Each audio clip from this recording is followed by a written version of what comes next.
পোনপ্ৰথমে সাংবাদিক বন্ধুসকলক ধন্যবাদ জ্ঞাপন কৰিছো আৰু আপোনালোকে জানে যে যোৱা 22 ছেপ্টেম্বৰত যেটো নেকি আমাৰ বিটিআৰত পৰিষদীয় নিৰ্বাচন হৈ গ'ল আৰু পৰিষদীয় নিৰ্বাচনত আপোনালোকে চালে যে আমি কেনেকৈ আসলতে তোৰ-ফোৰ লগাই দিলো আসলতে গোটেইখিনি হতবম্ব হৈ গ'ল বিজেপিৰ আখাত যেটো চেঁচা পানী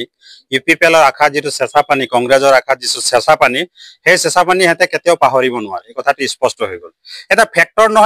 নহয় কৈ আছিলে কাক কৈ আছিলে জয় ভাৰত পাৰ্টিক কৈ আছিলে জয় ভাৰত পাৰ্টি যে ফেক্টৰ হৈ গ'ল এই কথাটো এটা স্পষ্ট হৈ গ'ল আৰু জয় ভাৰত পাৰ্টিক যে সমগ্ৰ অসমতে অসমীয়া ৰাইজে যে আকোৱালি লৈছে এই কথাটো এতিয়া স্পষ্টভাৱে গোটেইখিনি ৰাইজে আসলতে জানিব পৰা হৈ গ'ল লগতে এটা কথা আমি স্পষ্ট কৰিব বিচাৰিছো অসমৰ মাননীয় মুখ্যমন্ত্ৰী হিমন্ত বিশ্ব শৰ্মা ডাঙৰীয়া আমি দেখিবলৈ পাইছিলো যে বিটিআৰত আহি মেলি পেলাই আসলতে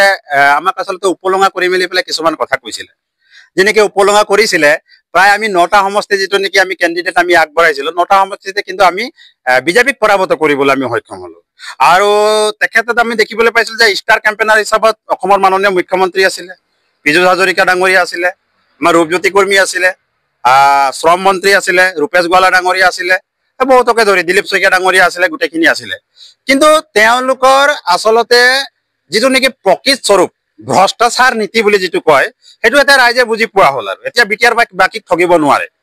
এতিয়া বিটিআৰ বাকিক কোনো পৰ্যায়ত ঠগিব নোৱাৰে আদিবাসী ৰাইজক ঠগিব নোৱাৰে অসমীয়া ৰাইজক ঠগিব নোৱাৰে সংখ্যালঘু ৰাইজক আসলতে ঠগিব নোৱাৰে কেতিয়াও ঠগিব নোৱাৰে আৰু তাৰ প্ৰতিফল এতিয়া পাইছে আগন্তুক যেটো নেকি আমাৰ এতিয়া বিধানসভা নিৰ্বাচন আছে এই বিধানসভা নিৰ্বাচনত আমি 40ৰ পৰা 45টা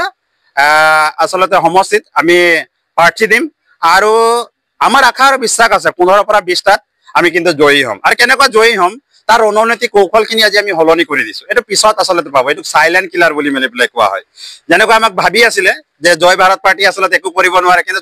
জয় ভাৰত পাৰ্টি যে সাইলেন্ট কিলাৰ হয় এই কথাটো কিন্তু তেওঁলোকে গম পাই গৈছে এটো কথাটো আপোনালোক